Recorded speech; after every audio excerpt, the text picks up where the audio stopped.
Good afternoon, Excellencies, ladies and gentlemen. It gives me immense pleasure to welcome you all to the 46th Sapru House lecture to be delivered by Her Excellency Ambassador Karla Samayoa, White Minister of Foreign Affairs of Guatemala, on the subject Empowerment of Women in Guatemala, an Approach to Equality and Development.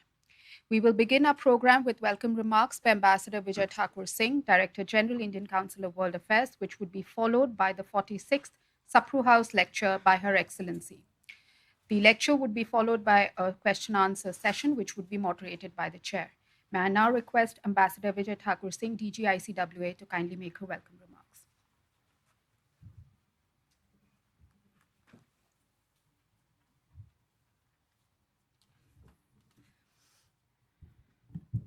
Good afternoon, Her Excellency Karla Samayoa, Vice Minister of the Foreign Affairs of Guatemala, Ambassador Solares, Ambassador of Guatemala to India, members of the Diplomatic Corps, all distinguished guests, students, and members of the media. It is a great pleasure to welcome Vice Minister of Foreign Affairs of Guatemala, Her Excellency Karla Samayoa to the Indian Council of World Affairs for the 46th Sapru House lecture on empowerment of women in Guatemala, an approach to equality and development. India and Guatemala enjoy friendly, cordial relations and last year celebrated 50 years of their diplomatic ties. With high-level visits and ministerial contacts between our two countries, during the recent years, relations between India and Guatemala have been on the upward trajectory. We are exploring possibilities of collaboration in areas such as science and technology, space and energy, education and health, as well as in security and defense. Apart from bilateral engagements, India is working with Guatemala in regional bodies like the Central American Integration System, SICA, and the CARICOM community, the CARICOM. Guatemala has been consistently supporting India at multilateral platforms and over the years has supported us in various platforms. Guatemala participated in the Voice of the Global South Summit that India organized in January 2023, and we organized this Voice of the Global South Summit with the objective of bringing the concerns and aspirations of the Global South to the forefront on the G20 platform during our presidency. India listed women-led development as one of the 6 priorities of its G20 presidency, along with inclusive growth, progress on SDGs, green development, technological transformation, and reforming multilateral institutions. Prime Minister Modi remarked, when women prosper, the world prospers. India has promoted women-led development as a distinct concept to empower women, where women are not just beneficiaries of targeted schemes for development. Instead, they set the agenda for development and are key for achieving development goals as leaders and as equal participants.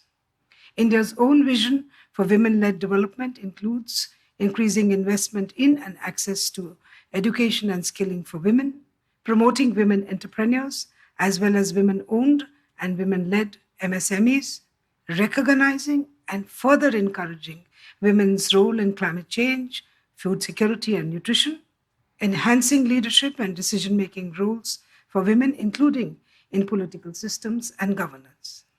Excellency, recently the Parliament of India passed the Women Reservation Bill of 2023, which ensures that 1/3 of seats in the lower house of Parliament and state assemblies will be reserved for women. Several Indian women have achieved prominence in diverse fields in the country, from grassroots leadership to being the president of the country. Women are in public services, diplomacy, they are contributing to health and education sector, they're building businesses, they are becoming successful entrepreneurs, leading institutions, and doing cutting-edge research. To give a recent example, the hard work and dedication of Indian women scientists, also popularly known as rocket women, their role was instrumental in the success of India's moon mission Chandrayaan-3, which saw a lander Vikram touchdown in the South Pole region of the moon, which was in fact the first for mankind. As Prime Minister Modi said, and I quote, Women scientists of this mission have played a crucial role in ensuring its success. Without their contribution, this achievement was simply not possible. They will inspire generations to come, unquote. India will be seeing more and more women becoming achievers as they are getting increasingly empowered. Excellency, Vice Minister Karla Samayoa, Ricari, we understand Guatemala too is focusing on empowering women, and there can be no but better person than you, a woman achiever, to speak on empowerment of women in Guatemala, an approach to equality and development, the topic of today's Sapru House lecture. Madam, may I request you to give the 46th Sapru House lecture?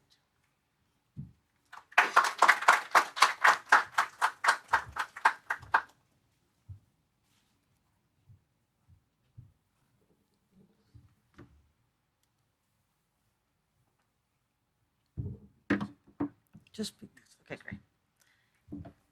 Thank you very much to everyone, and happy to be here. It's been a long trip, and I'm only gonna be here for 48 hours, but I think it's worth to be here. It just gives me the feeling to come back.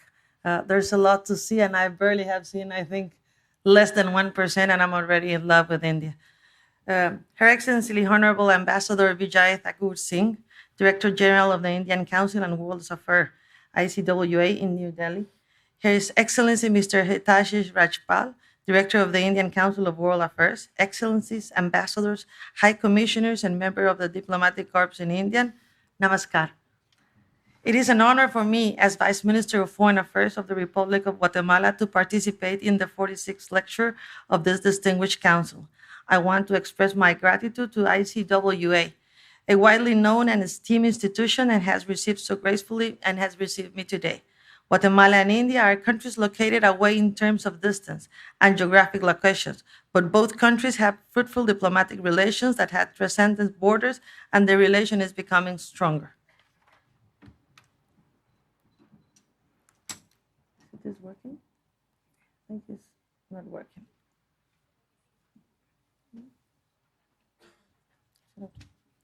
Now it works, yeah.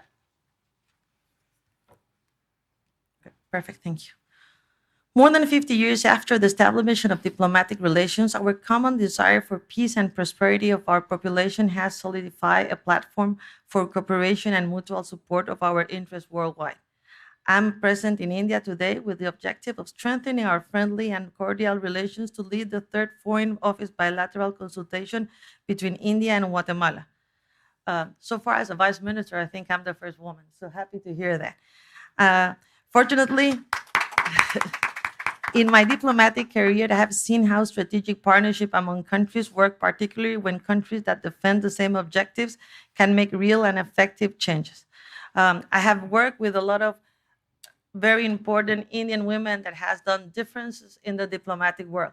Half of my career, most of it is multilateral affairs. And in the multilateral affairs, I see Indian women that have made changes in a big demand. So in this multilateral world, I mean, Guatemala and India, which is part of a different world and forums such as the non-aligned movement of the G77, we have worked together. It hasn't been easy. Let me just say that. It's always hard to be working in issues of peacekeeping, where you have to deal with disarmament with certain men that does not understand that we can speak the same language as well.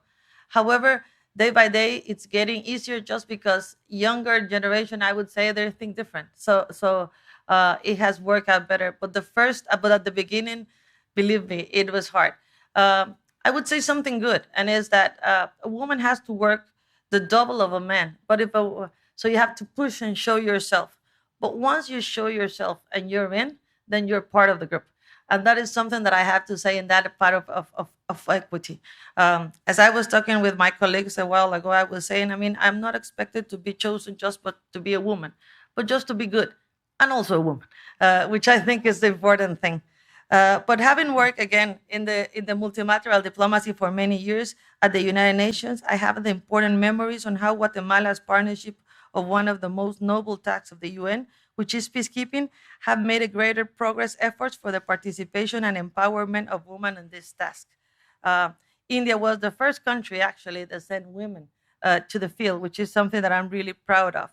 And following India, Guatemala did the same. Uh, it's not an easy job also for women leaving families and kids, and I'm sure men do the same thing. But for women to leave their kids for a year and trying to show their husbands why they are leaving, it is harder and it is tough. However, we've done it, and we've done it with a great priority. And we've done a very good job as women. We're day by day, we're trying to get more women in the field. We still have a fight with the UN as well, because even though we get a lot of women in the field, they're still not in the most higher rank. So it's hard to see a force commander women. But we're getting there. Bit by bit, we're trying to work out on a way and push in order to have an equity. As I said again, what we only want is to have the same treat. That's it. Guatemala has been deploying female officers in different peacekeeping operations as well that have contributing for the transformation of countries affected by conflict and instability. We had presence in the past in Haiti, in the MINUSTA, where female officers participated in the construction of schools, nurseries, hospitals, and helped young people to learn skills for their life. Currently, Guatemala contributes in the different peacekeeping operation and female officers as members of the special forces in MONUSCO, the peacekeeping operation in the Democratic Republic of Congo.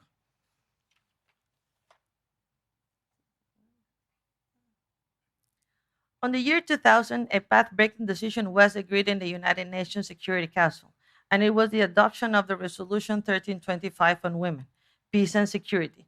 This resolution, for the first time, linked gender equality and the maintenance of international peace and security, and recognizes women participation as a key to resolving conflict and securing peace. People would think that it was just a normal resolution, actually a resolution launched by Mexico. Uh, but this resolution make different in every resolution and decision the UN make. And I put an example of Guatemala. When we signed our peace, when we thought we were in a conflict, as you all well know, and we signed a peace agreement accord. That was in '96 before 1325 came out. If you look at the peace agreement accords of Guatemala, the implementation of women in the whole peacekeeping agreement accord is only once. We only talk in the whole agreement of peace once, and it talks about indigenous women. After 1325, when Colombia signed their agreement accords, the word woman is in every chapter, in every chapter. So actually, and this is, you could see that before 1325 and the after of 1325.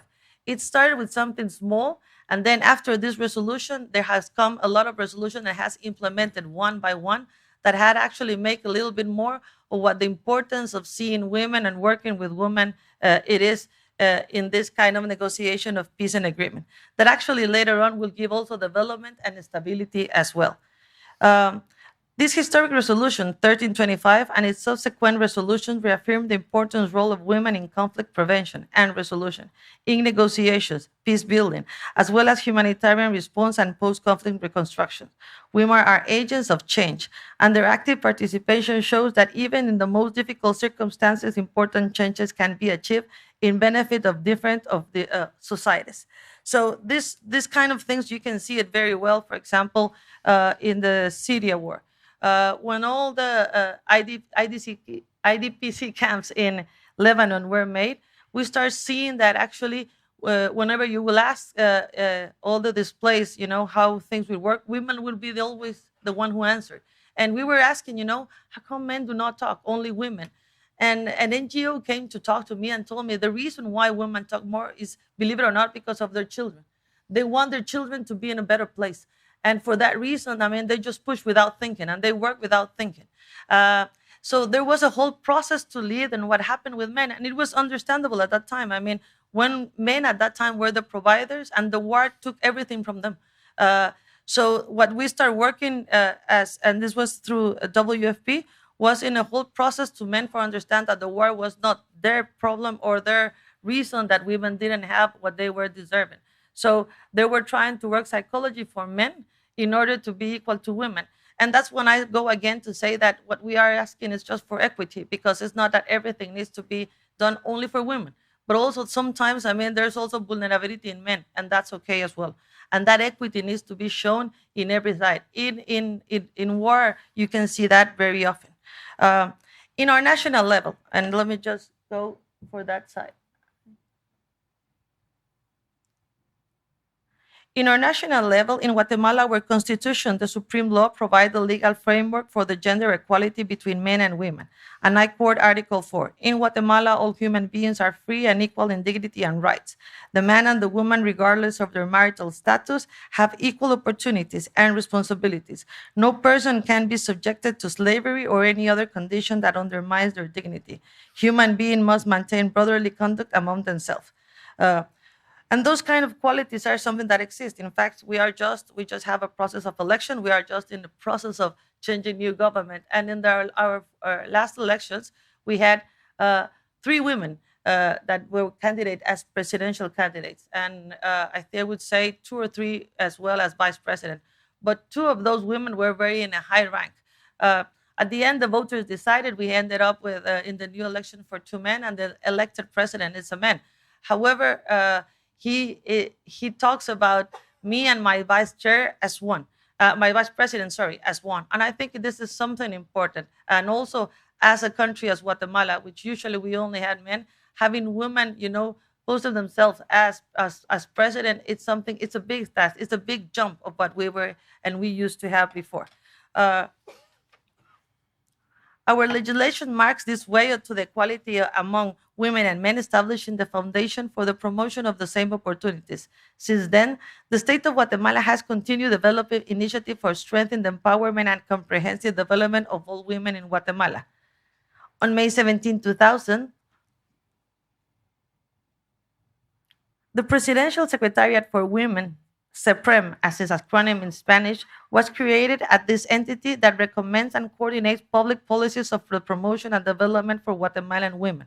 The institution aims to reach a main objective, the achievement of the Sustainable Development Goal number 5, which is gender equality, as one of the priorities of the state of Guatemala in our national development plan. We also have a secretariat that works with indigenous issues. And now this secretariat with the SEPREM that deals with women work hand in hand, because the idea is just to have this equality of opportunities for women, but in our case, also for indigenous women, which are a big number in Guatemala. We still have a long process. Just last week, we were having our exam of SEDA and how are we doing on all of opportunities for women. And actually, we just find out that in finance, we still give different amount of credits for men and women. So if a woman goes asking for a credit, the amount that we'll be giving will be smaller than if it goes for a man. Something that actually after this exam will be changed, by the way, because we already made the statistics and we realized that on payment issues, women pay better their debts than men. So it's just something that it was a law before. Women are in charge also of the money in general, especially in the small countries and indigenous women, and they take care of the money. So therefore, I mean, the credit should be given in an equal amount. Believe it or not, no one ever knew about it. I mean, it was just as we were doing the exam and getting in depth of everything we have, we keep finding these things that we thought they've been changed through the years, but actually they've been not. So these kinds of exams that we get, it shows us in deep inside of us to see things that we need to get better. And I'm sure there's going to be a lot of things that little by little will be getting better day by day. In the National Policy for the Promotion and Comprehensive Development of Women in this guideline tool, we move forward in this objective as political instruments through which Guatemalan girls, teenagers, adults, and older adults have real and effective access to comprehensive development through the principle of equity between women and men. So different jobs are being taught to men and women equally in the interior of the country in order for them to start working university as well. For them, now we have in the interior of the country a lot of universities that can make women be with their family, but at the same time, the space for them to study as well. Something that a couple of years ago we didn't have a chance to do.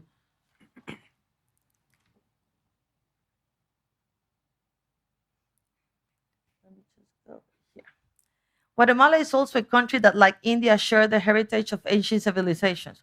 Guatemala is recognized worldwide as the heart of the Mayan world, a country with a rich history of more than 3,000 years. We are proud of the legacy of our indigenous community and indigenous women particularly, who are the ones that hand over the wisdom through stories, spirit, and culture to their families. Indigenous women were custodians of the traditional knowledge system, holding fundamental roles in their preservation and in international transmission.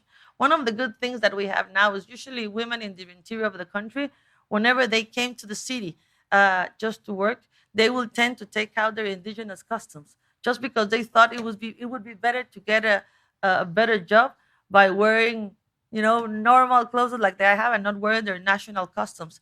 This has changed a lot now in new generations. So actually, the new generations are quite proud of what they're wearing, and my ministry is the best example of it. We have now indigenous women that feel very proud to be wearing indigenous foods without thinking, that would change the way of their priorities or going incentives to get better in the career.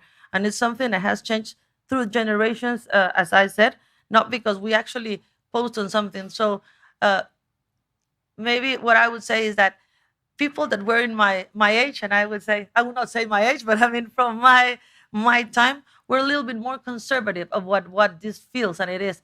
The new generations are different. The new generations feel very proud of what they are and where they come from, and just changing this knowledge from one to the other. And that is something that we're really looking forward to keep moving and trying to hire more indigenous women in our ministry in order to have diplomats that could show up this around. I always have this experience when I was in New York that, of course, as being from Guatemala, I would always defend everything that has to deal with indigenous issues and indigenous forum. And once a colleague from Algeria told me, "Why are you defending so much of this if you don't have indigenous?" And then I realized that, of course, in my mission there was no one that was indigenous. So for other countries far away, they would not understand. The next day, I came with a book and I told, "Let me show you Guatemala, because this is the real Guatemala." And I started showing how many indigenous women do we have. So I said, for me, this issue is a must. So of course, you cannot touch 1 cent of this forum because there was a priority for us. These days, what we're trying to do is trying to bring this indigenous woman to be diplomats and be abroad. It's not an easy job. Probably you know as well. I mean, having a family and jumping from one place to another is not an easy job. Not every man will follow us. Not every man will think that it's a good idea. Therefore, still our career let us keep some of the women at home, and it's a good thing because sometimes, I mean, people who want to deal with international relations, they need to stay home because the man will not follow it. And there are certain ideas that we are trying to push inside the ministry just to find ways that actually it is a good way of career opportunity for men and women as well. On the main objectives of the president, let me just get some water. But one of the main objectives of President of Guatemala, His Excellency Alejandro Yamatei, has been the empowerment of indigenous women, as I said, in vulnerable communities through different action. Last year, an important plan of the empowerment of women started to form their own business or improve what they have. Sorry. So what we're doing is we're trying to give credits and insurances to women that has their project, even if they're small, working cooperative for women in different areas in textiles, so actually they can do their own business. And it has gone very well. Actually, they have proven that women getting together, making cooperatives projects have worked, and they have now their own companies and pushing that. So the government is trying to give these kinds of incentive. Women come to the Secretary of Women and they present the project that they have, and if it works, the government helps them. So actually, the cooperative can work together on that. Approximately at this stage, let me just move a little bit of what. And this is the kind of project, as we were saying, that we're doing with women now. Approximately 51.5% of Guatemalan populations are women, and they will be benefited from the program, as I've stated before. Among other actions implemented by the government of Guatemala is the launch of the economic program for the empowerment of women. This program consists of a technical board made up of representatives of governmental, non-governmental entities, academia, and international agencies accredited in Guatemala, focusing its work on the following areas: receiving quantitative and qualitative information in a participatory process where proposals for actions are prepared, written, and implemented for the benefit of women; build and promote an interinstitutional work to exchange information voluntarily, cooperating, advancing the main objective of finding opportunities for participation and empowerment of women. So the most important thing that we're doing by empowering women is just let them talk among them and hearing each other stories, and just to see how it works better. I think the most important part to empower women, it's on us all. We need to empower our kids. We need to empower our women. We need to tell them that they should speak and speak loud, because then instead of having this kind of experience of showing them, what to do, they will grow up being empowered. And this is the most important thing. As I said, the new generations that I've seen them coming empowered. So it's part of their families just changing of what we should be, that you should stay quiet, you should not speak. It's better if you just stay at home and don't go out. So the new generations are different on that. And I feel proud to say that as an older woman, I don't have kids, but with my niece, I try to empower her as much as I can, because it's a tough world. And now with wars and everything that we're dealing, is getting tougher. So I mean, what we need is just to push them out, just to be different, and to show off, and proud to be a woman. I also want to make a special mention on the participation of women on the diplomat service in Guatemala. As you can see, and I'll move a little bit here. In the graphic, 56% of Guatemalan employees at headquarters are women and 46 abroad. As our permanent representative at the UN in New York said, for girls and women to have equal opportunities and be able to fully develop their capability without discrimination, the involvement and participation of the whole society is necessary. So our numbers have changed a lot. I mean, so far since the ministry started, we only had 2 women being Ministry of Foreign Affairs. This is something that I said we need to push harder. But however, in this government, the minister is a man, but we have 4 vice ministers, and 2 of those vice ministers are women, and 2 of those vice ministers are men. So as I said, I'm not expected to be here just because I'm a woman. I mean, but I also like the idea that the minister talks and brings equity, which means 2 men and 2 women. What do we need now? Well, more women ambassadors, as we were having a discussion about. Still, the number is very small for us, and it has a lot of reasons. One of them is, as I said, is the family matters. It's still complicated for us to go abroad with family. So we have at stage, we have 11 women that we are ambassadors. And from those 11, I think probably 2 are married.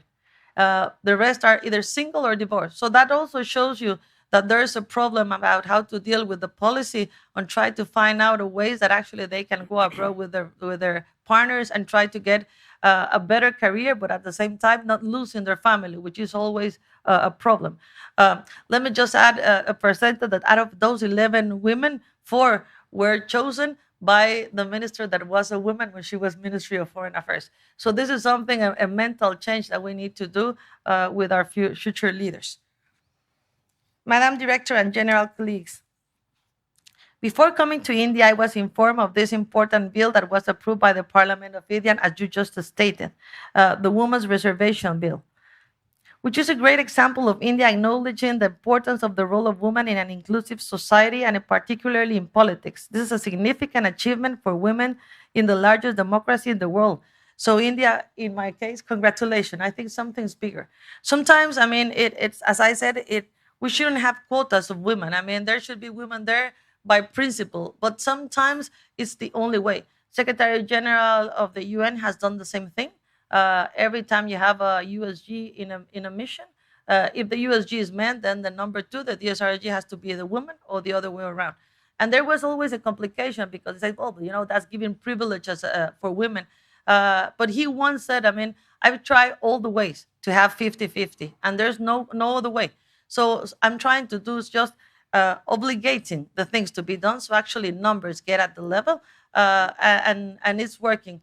As I joke, I always say that the only thing that I don't like about it is when something goes wrong, they would say that it was wrong because it was a woman, not because it was a bad employee, and that is wrong as well. So that's why I keep saying again, just choose me because I'm good, and I'm going to be very good. And then I'm also a woman, which I think should be like the line that we should work it out so far. In this current moment of the world, when divisions and wars threaten the existence of humanity, it is important to continue working together for equality, for peace, and for defense of human rights. We need empowered women to participate in peace process to become more sustainable. Unfortunately, according to statistics from the UN, more than 600 million women and girls are living in conflict-affected countries, which represents a 50% increase since 2017. Those statistics are scary, because wars are just increasing. Now we have the recent war in the Middle East that we're just looking out, and the fight that we're doing with terrorists. So probably these numbers are getting higher as we speak. 20 years have passed Since the adoption of the Resolution 3025, as I said, by the Security Council of the United Nations, and despite some progress has been made, it is not enough. It is paramount to continue working for a gender parity in women's representation, empowerment, and inclusion in peace talks. So I'm happy that every meeting that you have, and the G20 was one of the most important, having one specific pillar for empowerment of women and their development. It's something that actually pushed for bigger countries to start dealing with this and having different ideas and having initiatives that will change the path and the future for women. Maybe this is not for me, but every time you think about it, think about the kids, think about your kids, think about your future. The future needs to start thinking that we don't need to have this kind of discussions, that there has to be a moment where actually we don't need to sit down and speak about the power of empowerment of women, of equity of women, because this is something that should be done by default. So I hope that our kids at some point will have this different story and they will talk how we used to have this kind of discussions, but these discussions need at some point just to be part of our everyday life, which is the normal thing that we should work out. Just add. There we go. Before concluding, I want to quote a piece of the sacred Mayan Quiché book, The Popol Vuh, which tells us, "Let us uprise as one. Let us not be left behind. Let there be neither one nor two of us, but us all." Even if the ancient times when this sacred book was written, there was a clear message of inclusion and harmony. Sustainable peace is impossible without women at the table. So please, this is important. I mean, it depends on all of you. So every time we have a meeting, a discussion, and just some kind of empathy of coordinations, try to have them both, because the discussions of among men, they always come with great ideas. But believe me, if you have a woman at that table, better ideas will come on. This quote is resounding call for unity, solidarity, and peace in the very complex world we are living. This quote has a very profound analogy with the very wise Indian vision of the G20, as I said, one world, one family, one future. Finally, I just want to thank you so much for letting me be here today and coming to this wonderful country, the country of Mahatma Gandhi, the country of Indira Gandhi, a country of peace, a leader in the global south with a unique history to share with the world. We hope in Guatemala have this kind of women as well that can show the world that how the difference can be made. Thank you so much, and thank you for being here.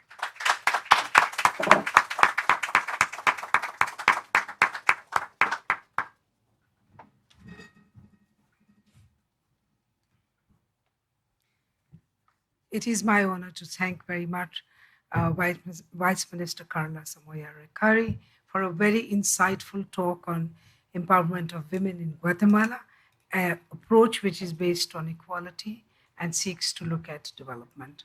Minister, you have actually spoken also of the fact that women in Guatemala, they are achieving a lot. And as I said in my opening remarks, you are a woman achiever. But more than that, you have merit. And you have merit, you have reached your position through merit, and that you happen to be a woman is another thing. So I thank you very much for the lecture. And as you said in your remarks that in the spirit of equity and in the spirit of same treatment to the men, I intend to take questions as you had agreed to, but I will take 2 from men and 2 from women so that everyone gets a chance. So I'll recognize the hands that are raised. Please introduce yourself and ask the question. So I have one here, Dr. Arnab. I'll take one there, Avni. And I have one here, and I have one at the back. So I've taken 2 women and 2 men. Okay, you start. Ma'am, my name is Dr. Arnab Chakravarti. I'm a research fellow and the Latin American division out here. Ma'am, like Guatemala has done a lot of work for the SICA, and it has been an active promoter of regional integration and inclusivity and sustainable development. So how does Guatemala see the work that has already been done and the challenges that face it in the SICA? Just gracias. Thank you. So now a woman, you take the floor. Thank you so much for the talk, ma'am. I'm Ambi, a research associate here. I have a question that Guatemala has a strategy called Guatemala Does Not Stop.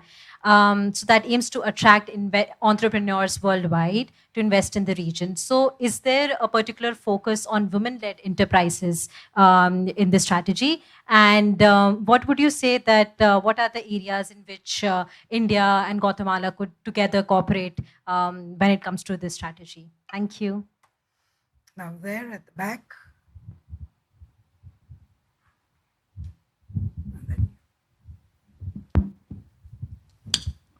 Thank you, ma'am. I'm Dr. Langel. I'm a research fellow with the Council. India and Guatemala are key participants of UN peacekeeping operations, and with its ever-expanding role and operations in some of the world's most challenging environments, what are the key challenges that UN peacekeeping, including women peacekeepers, are facing today, and how do we work together to overcome them? Thank you. And one question from here. No, it's at the back. It's a woman's chance. Good afternoon. My name is Kanchi Batra. I'm from Diplomatist magazine. Excellency, how, in your opinion, educational exchange and capacity building initiatives between our two countries can contribute to the advancement of women in various sectors? Thank you. Minister, the floor is yours. Thank you. Can you hear me? Yes. Thank you. And I'll start with SICA and the empowerment of women. We actually have a program in SICA where actually we push for the region empowerment of women. In fact, it was quite interesting. We just were in a meeting last week where actually all the vice ministers were women, which I thought it was a very interesting. We come from a very conservative world, I would say, that actually having in high level positions women was very difficult. But just having all of us sitting there make us change what I was thinking before. One of the areas that we have in SICA is we have one of the offices that is linked to implement all the development goals. And for gender 5, as we said, equality is one of them. So that office tries to work out on, and I think it would link a little bit with the other questions, because what they do is they try to work out with women and cooperative, and they can also bring ideas to them for them to make and work together. We do a lot of best practices among countries, and also we try to work out together. Coffee, for example, is a good example. So whenever we sell coffee, I mean, we have a cooperative from Guatemala, but also we have cooperatives from El Salvador. And whenever they ask for a certain amount, those cooperatives can work together through SICA, and they show them how to work together and work out as one region as a whole. On the, let me just say, on the Guatemala does not stop. It's a very important thing what we've done so far. What we finally got was the government and the private sector to get together. So actually there are various ministries together with very important chambers of the private sector. And the idea is to work out together for investment and get a better investment. In that part that they're working out, of course, there's a section for women. And the idea is just to have more entrepreneurs, more directive of women, and it's working very well. The first chamber that we have, it was literally all of men. That didn't mean that there were women, because there were women in there, but all the heads of them, all of the heads were men. So now that has changed. I mean, most of these companies now have an area that includes women and participation in women and how to push it. So I think it is included in part of the list of all the things that we're doing to get better investments.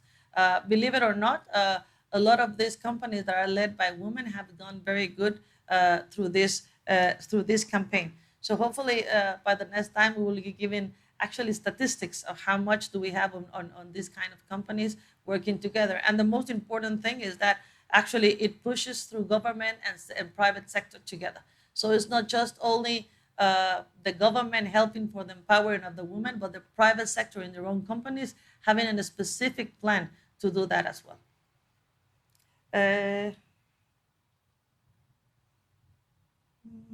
The UN peacekeeping and the overcome. I guess the most, it was at the beginning, it was very difficult just to get women to apply. And I think going to the field for a year was complicated. India started with it as one of the main peacekeepers, and then we had it as well, and it's working quite well. uh, getting women to be part of it, as I said, because they have kids, because they have to live for a year, it is complicated. And also, in our case, because the women in military process started very early, very in a very late line. So we still don't have. I think we don't have any general that is a woman so far.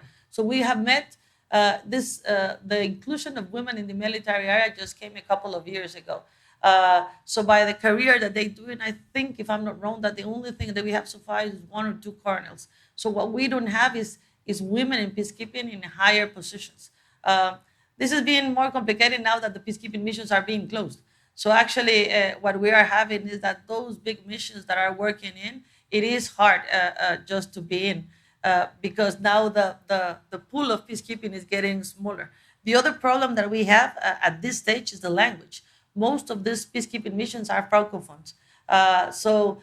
Women in the military field in Guatemala, I mean, some of them speak English, but not all of them. But French is something a little bit harder. So that makes, at least for Latin America, but also for Guatemala, the pool to be smaller to be in the field. So that would be the 3 things that I would say.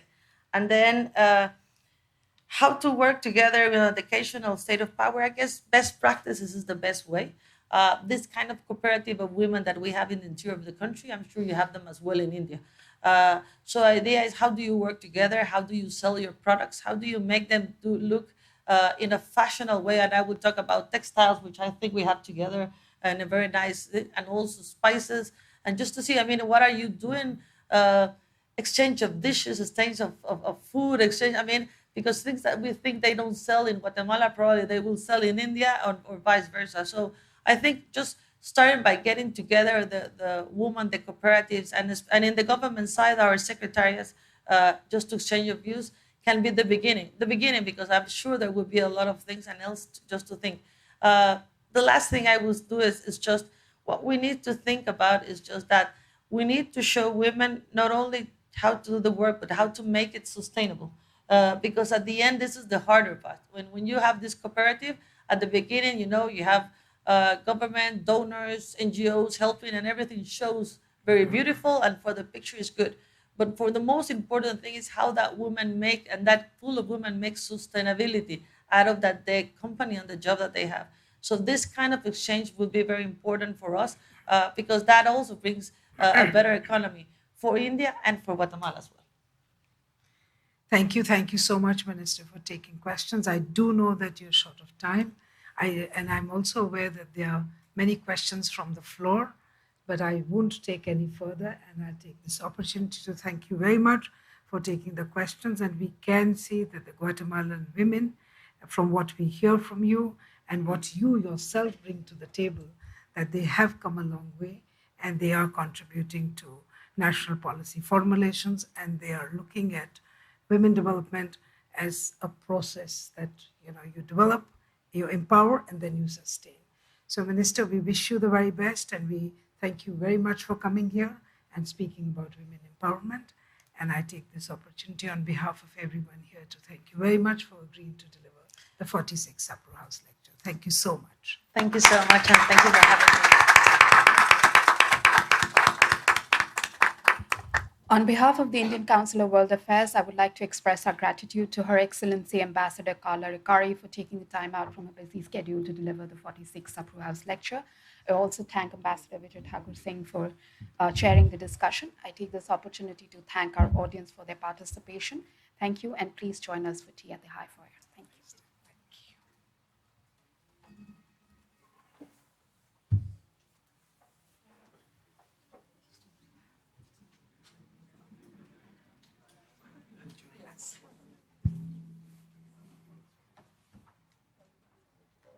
Come.